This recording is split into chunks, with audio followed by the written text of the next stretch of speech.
Ние интервју со постојаната координаторка на Обединетите нации во земјава Рита Колумбиа. Welcome to Mia Studio. Thank you. Let me start with the current campaign, 16 days of activism against gender-based violence. The United Nations is one of the organizers. What is this year's message? Thank you for the question. The campaign of 16 days activism against gender-based violence is very important globally. This is the time when we remind everybody, the policymakers, communities, individuals, that gender-based violence is unacceptable, and all of us needs to be accountable to prevent such cases. So for this year, the campaign is targeting, again, all the population specifically related to femicides, and to reduce the number of women and girls who've been who experience gender-based violence, and especially in the cases where gender-based violence resulted in murder and killing of women and girls. And of course, this campaign is important for North Macedonia as well. We are talking about prevention of gender-based violence and proper response to gender-based violence cases from each level, including the government, including civil society organizations, also going down to communities and at the level of families and individuals. So the campaign opened with an art exhibit, Scars of Resilience, Voices of Hope. You arrived in the country in September, I suppose. Yes. So what is your opinion about strengths, but also weaknesses in countering gender-based violence? Well, within even my short period of time while I'm in North Macedonia, I'm very impressed with all the legislation and policies that already taken place in the country, and the commitment of the government to these legislations. For example, there is a law on prevention of violence against women and domestic violence that was endorsed in 2021. Also, Istanbul Convention was ratified in 2018. The criminal code was changed and introduced some articles on gender-based violence, which happened in 2023 last year. Also recommitted the national commitments and national promises for CEDAW and Beijing Declaration and Platform for Action. So there are so many things happening right now at the level of legislation and policies in the country which is impressive. However, I would, there is always plus and minus sometimes. I don't want to talk that there is a minus, but definitely there is room for improvement in North Macedonia, specifically implementation of these policies, implementation of the laws that target and safety and security of women and girls specifically. So, and changing the behavior at the level of, again, individuals, which is probably the most difficult part. According to UN data, femicide, you mentioned femicide as part of this campaign. Yes. Femicide by a partner or a family member occurs every 10 minutes worldwide. Yeah. Femicide has been incorporated in our criminal code. You mentioned the criminal code in previous answer. With about 20 cases reported in the country over 5 to 6 years. This is not a specific number, but there are about 20 cases. Are the legislative changes sufficient, or this is much broader problem? Well, tell you the truth, I cannot assess the legislation changes if they're sufficient or not. So that would require the expert opinion on that one. But what I can say that in addition to legislation, there should be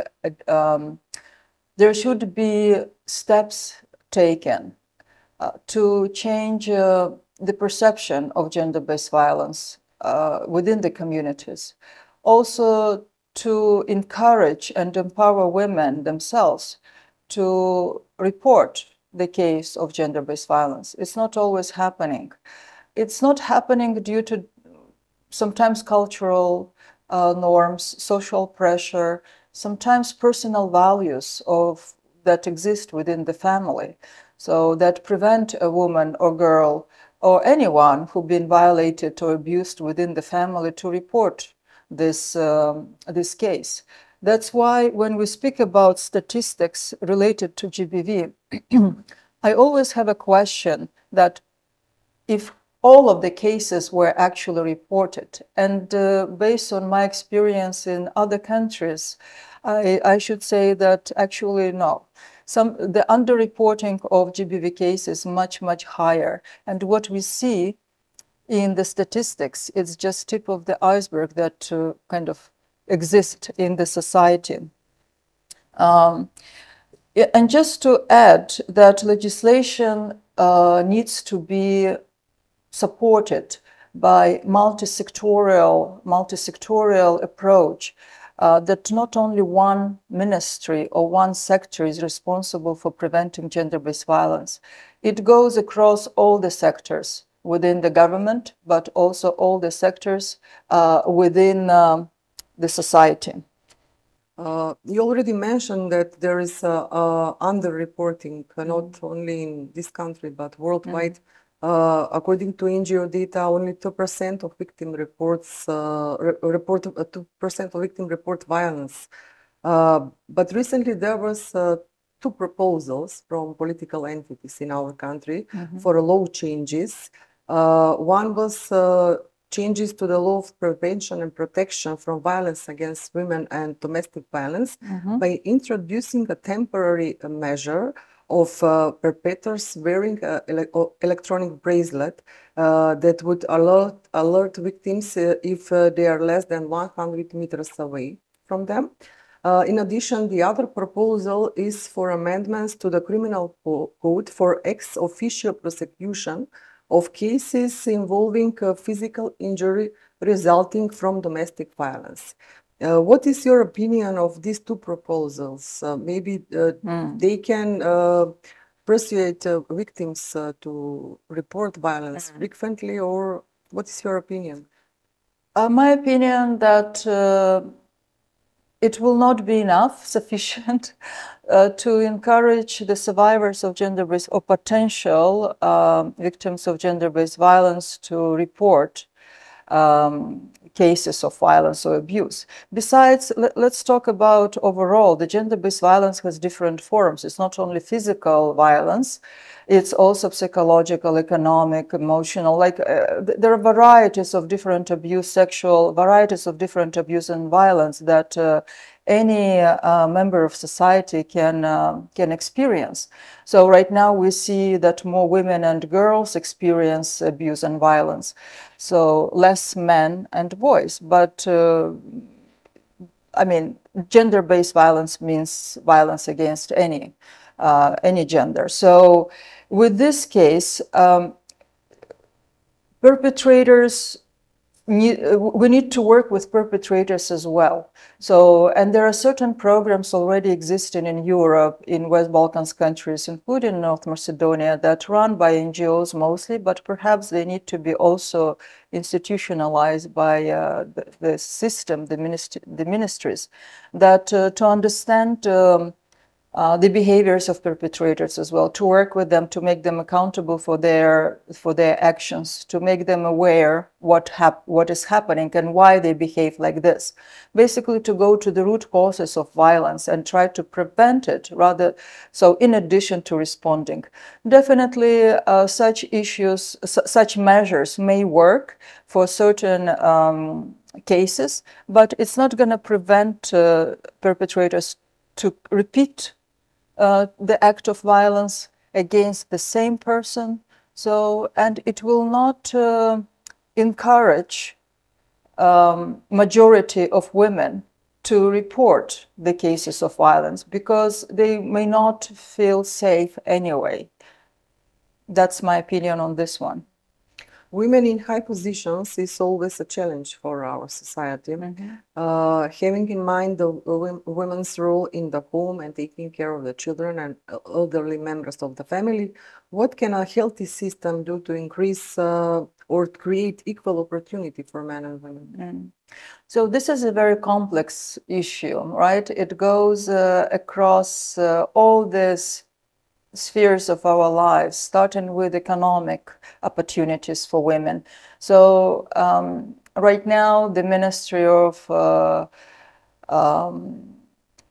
Economy and Labor, also Ministry of Demography, Youth and Social Policy, they're addressing the so-called care economy.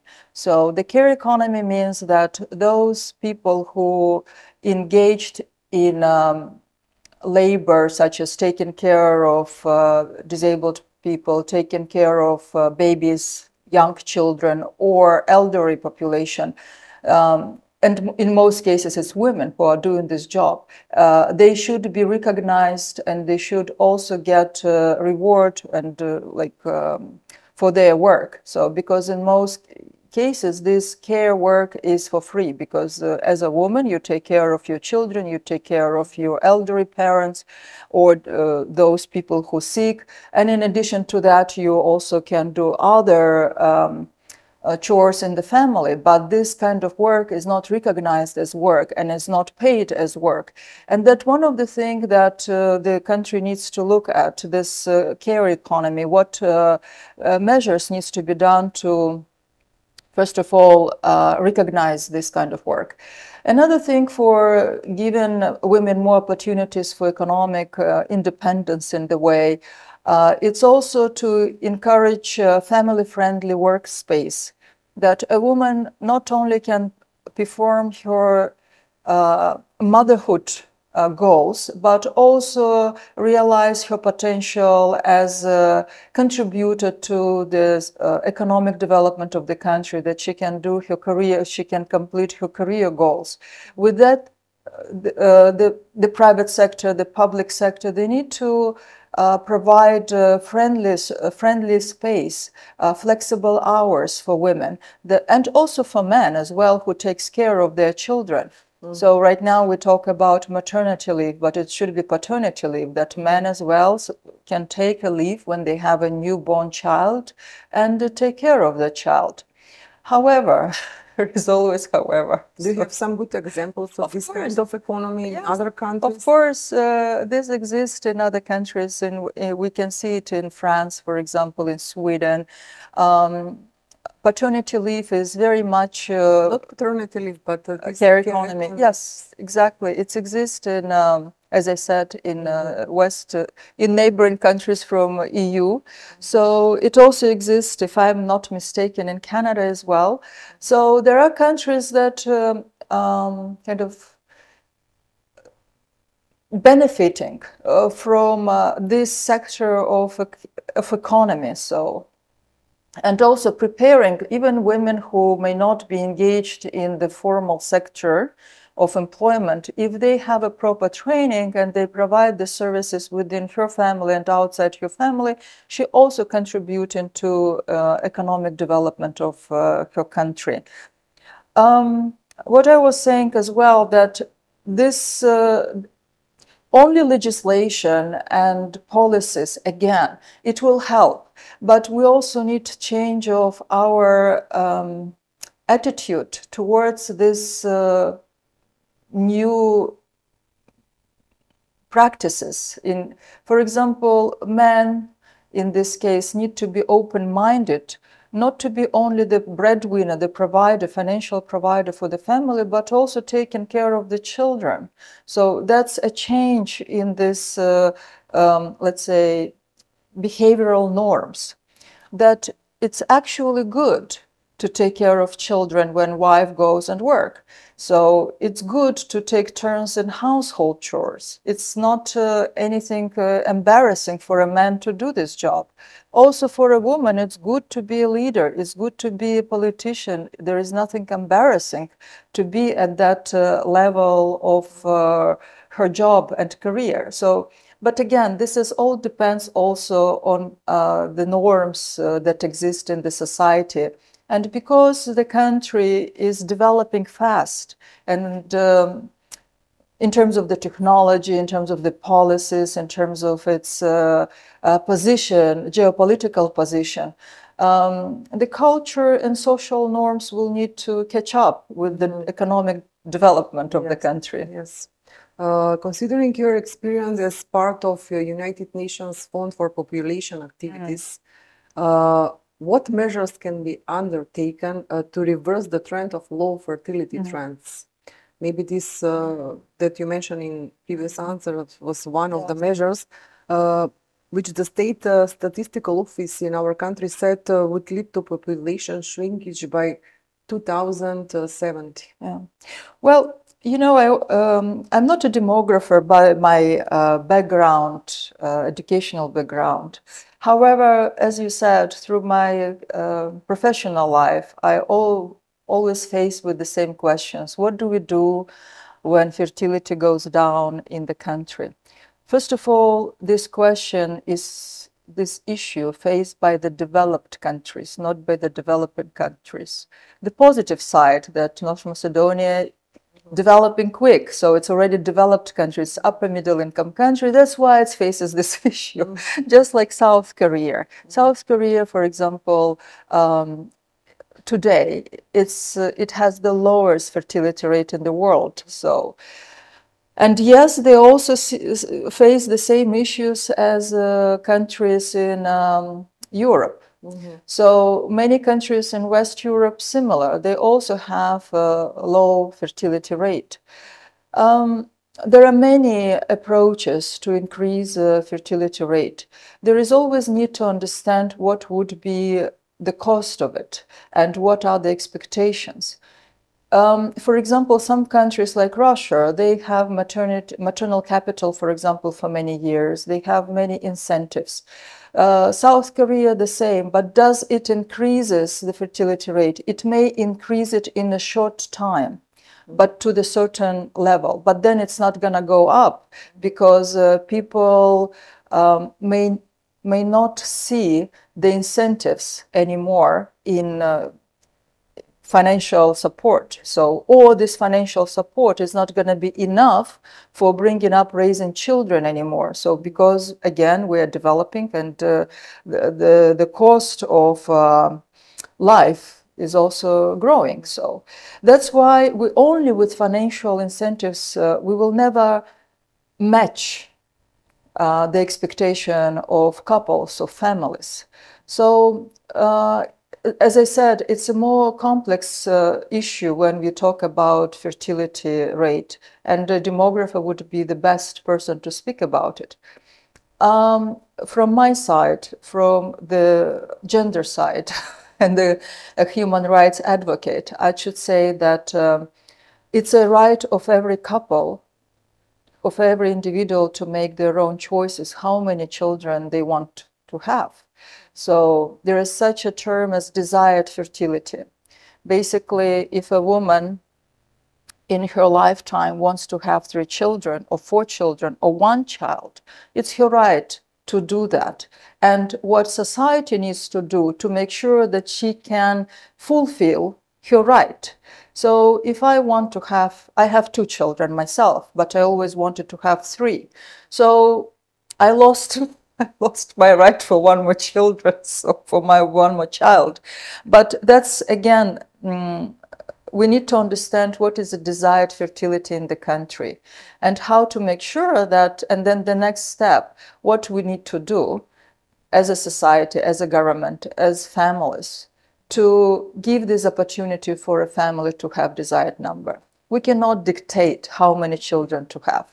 And that's it's from the human rights approach. And then from the policy approach, yes, family-friendly policies at work. That includes flexible hours, that includes child care, and child care starting from the younger age, for example. So it also includes, it can be housing for young families as well, because some of them, they cannot have children if they don't have proper homes. So, and there are so many measures, but let's remember that how many children to have, it's our choices, and we should be able to make them in our life.